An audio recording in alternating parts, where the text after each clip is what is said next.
రాజుగారికి శిల్పాలంటే చాలా ఇష్టం. ఆయన దగ్గర ఉన్న ఎన్నో శిల్పాల్లో 3 శిల్పాలంటే ఆయనకు మహా ఇష్టం, ప్రాణం. ఒకరోజు పనివాడు శిల్పాలను శుభ్రం చేస్తూ ఉంటే 3 శిల్పాల్లో ఒక శిల్పం అకస్మాత్తుగా పగిలిపోయింది. రాజుగారి పట్టరాని కోపంతో పనివాడిని ఉరి తీయమని ఆజ్ఞాపించాడు. విషయం పనివాడికి తెలియగానే మిగిలిన 2 శిల్పాలను కూడా పగలగొట్టేశాడు. ఈ సంఘటనకు అందరూ నివ్వెరపోయారు.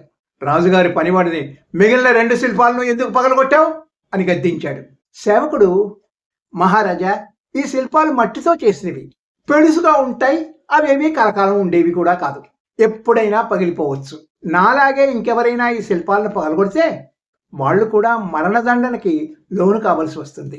మరో 2 జీవితాలను రక్షించడానికే పగలగొట్టాను. నాకు ఎలాగో మరణ శిక్ష పడింది. రాజు తన తప్పు తెలుసుకుని సేవకుడిని శిక్షించకుండా వదిలిపెట్టేశాడు. సేవకుడు రాజుగారికి జీవితం విలువ తెలియజేశాడు. సేవకుడికి మరణదండను విధించడం న్యాయ విరుద్ధం. న్యాయం చెప్పేవాళ్ళు తప్పుకు తగ్గ శిక్ష విధించాలి, కానీ వ్యక్తిగత ఉద్వేగాలకు లోనై మరణ శిక్షల వంటి కఠినమైన శిక్షలు విధించకూడదు. ఇక్కడ రాజు కంటే సేవకుడు అన్ని విధాలా ఉత్తముడు. చావబోతూ కూడా మంచితనం ప్రదర్శించాడు. ఉన్నత స్థానంలో ఉన్నవాళ్ళు న్యాయస్థానాన్ని అవమానించకూడదు. Good luck.